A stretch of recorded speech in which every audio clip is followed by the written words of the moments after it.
So this would be part 2 of changing out the solenoid, which I just did.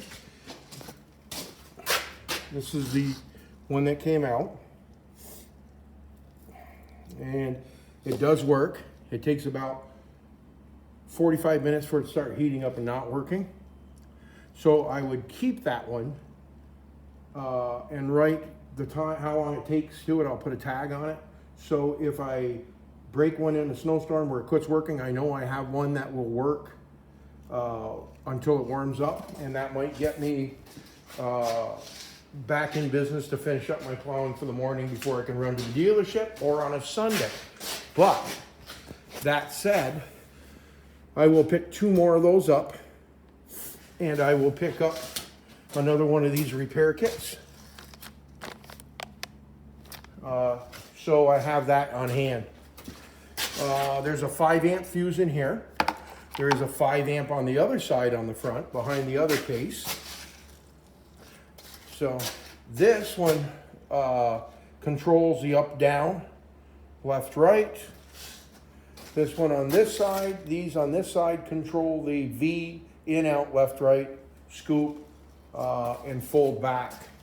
So basically you just, so this wire comes off, this wire here comes off, goes to the bottom of the starter motor, which runs the pump. It's like a starter.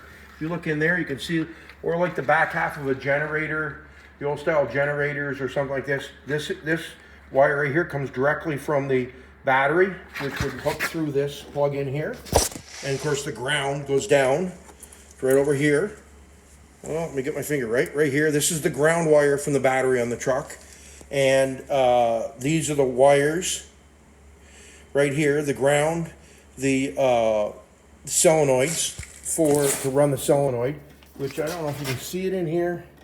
All right, so you see, so the left one, the closest to my hand, is the ground. The closest one to my right is the positive, and the other one is the 2 wires that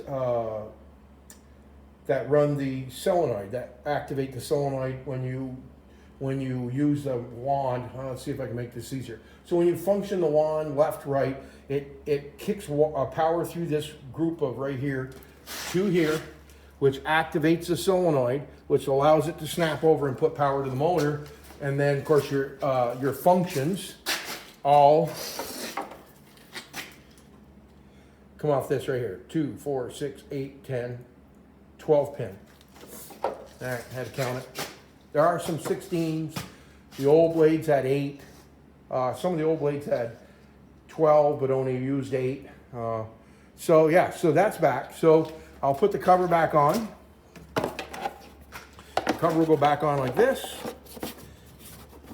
We put it on like that. This piece comes down over it, front and back, and there is an O-ring on the bottom that I have to fish around.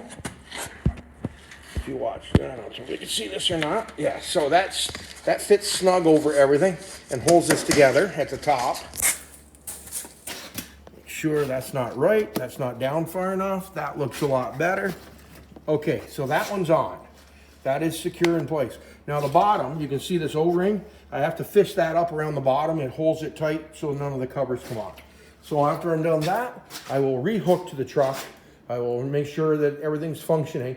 And then I'll get inside and I'll replace that 4-pin wire setup that needs to be replaced for the plug-in for the wand. Okay, stay tuned. We'll be back.